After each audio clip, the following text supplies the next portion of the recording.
Hi students, இன்னைக்கு நம்ம பார்க்க போற டாபிக் வந்துட்டு சார்ல்ஸ் லா. ஓகே, நம்ம ப்ரீவியஸ் வீடியோல வந்து பாயில்ஸ் லானா என்னன்னு பார்த்தோம். ஓகேவா? சோ அதுல என்ன பார்த்தோம், நம்ம ஒரு 4 பாராமீட்டர்ஸ் வந்து நம்ம கன்சிடர் பண்றோம். என்னன்னா pressure, volume, temperature, amount of gas. ஓகேவா? சோ இதுல ஏதாவது ரெண்ட கான்ஸ்டன்டா வைக்கும்போது மீதி இருக்கிற ரெண்டுக்குள்ள வந்து ஒரு ரிலேஷன் ஃபார்ம் ஆகும் அப்படின்னு நம்ம பார்த்தோம் இல்லையா? சோ பாயில்ஸ் லால எதை கான்ஸ்டன்டா வச்சோம்? டெம்பரேச்சரையும் அமௌண்ட் ஆஃப் கேஸையும் கான்ஸ்டன்டா வச்சோம். அப்ப மீதி பிரஷருக்கு வால்யூம்க்கு நடுவுல ஒரு ரிலேஷன் மெயின்டைன் ஆச்சு. So that is pressure is inversely proportional to volume அப்படிங்கறத நம்ம பார்த்தோம். தரவா நம்ம பார்த்துட்டோம் பாயில்ஸ் லா. ஓகேவா? சோ இன்னைக்கு பார்க்கிறது வந்துட்டு சார்ல்ஸ் லா. ஓகே, சோ இந்த லாவை ஃபார்முலேட் பண்ணுவாங்க ஒரு பிரெஞ்சு சயின்டிஸ்ட் ஜாக்வஸ் சார்ல்ஸ்ங்கறவங்க. சோ இந்த லாக்கு வந்துட்டு சார்ல்ஸ் லா நேம் வச்சிருக்காங்க. ஓகேவா? சோ அவங்க என்ன சொல்றாங்கன்னு பாருங்க. When the pressure of a gas is kept constant. Okay, so இங்க எது கான்ஸ்டன்டா வச்சிட்டாங்க? பிரஷரை கான்ஸ்டன்டா வச்சிட்டாங்க. ஓகே, பிரஷரை வந்து மாத்த போறதே கிடையாது. இந்த எக்ஸ்பெரிமெண்ட் ஃபுல்லா வந்துட்டு ஒரே லெவல்ல தான் இருக்க போகுது. ஓகேவா? சோ அது கான்ஸ்டன்டா இருக்கும்போது the volume of gas is directly proportional to the temperature of a gas. Okay, gas உடைய வால்யூம் வந்து அந்த கேஸ் உடைய டெம்பரேச்சருக்கு டைரக்ட்லி ப்ரொபோர்ஷனலா இருக்கும் அப்படின்னு சொல்றாங்க. ஓகே, இது எப்படி எழுதலாம்? So at constant pressure volume is directly proportional to the temperature of gas. Okay, so அப்போ என்ன மீனிங் நம்மளுக்கு? டெம்பரேச்சர் அதிகமாச்சு அப்படின்னா அந்த கேஸ்னுடைய வால்யூமும் அதிகமாகும். ஓகே, சோ டெம்பரேச்சர் கம்மியாச்சு அப்படின்னா அந்த கேஸ் உடைய வால்யூமும் கம்மியாகும். இதுதான் அதனுடைய மீனிங். ஓகேவா?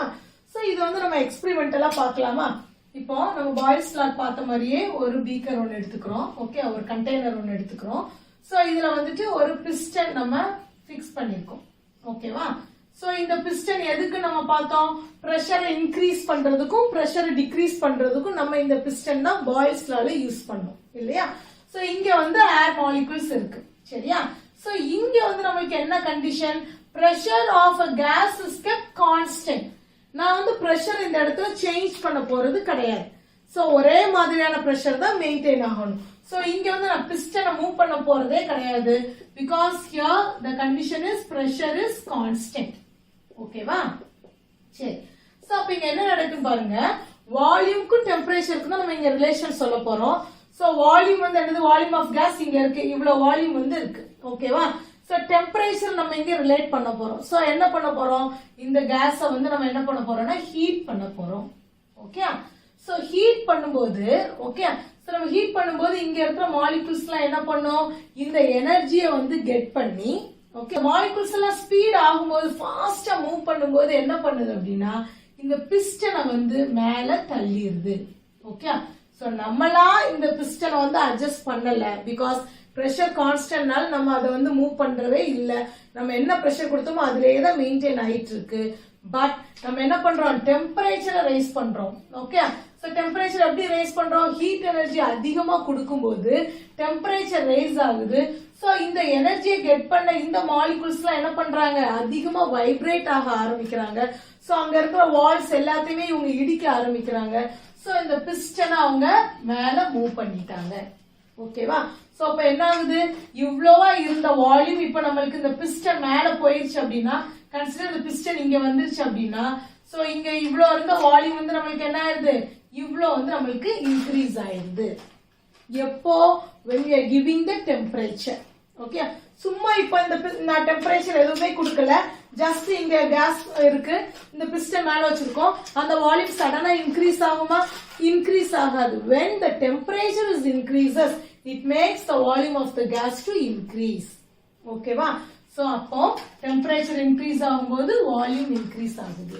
இன்னும் நான் அதிகமான டெம்பரேச்சர் ரைஸ் பண்றேன்.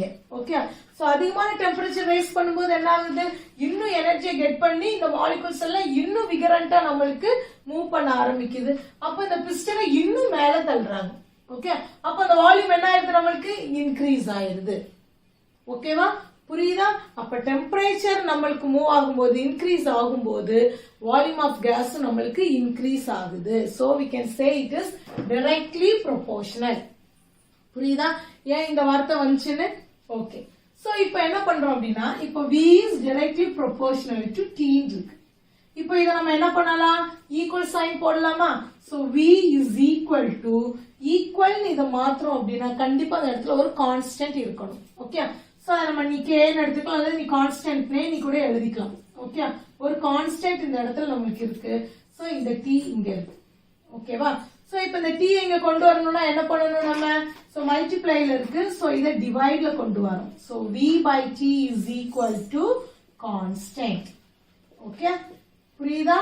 சோ அப்போ நீ வந்து வால்யூம் அந்த கேஸ்னுடைய வால்யூமே நோட் பண்ணிக்கோங்க. எவ்வளவு டெம்பரேச்சர் கொடுத்தீங்கங்கறதை நோட் பண்ணிக்கோங்க. ரெண்டையும் டிவைட் பண்ணீங்கன்னா உங்களுக்கு ஒரு வேல்யூ கிடைக்கும். ஓகே? திரும்ப நீ எவ்வளவு டெம்பரேச்சர் ரைஸ் பண்ண அண்ட் அதுக்கு எவ்வளவு வால்யூம் இன்க்ரீஸ் ஆச்சு அதையும் நோட் பண்ணிக்கோங்க. ஓகேவா?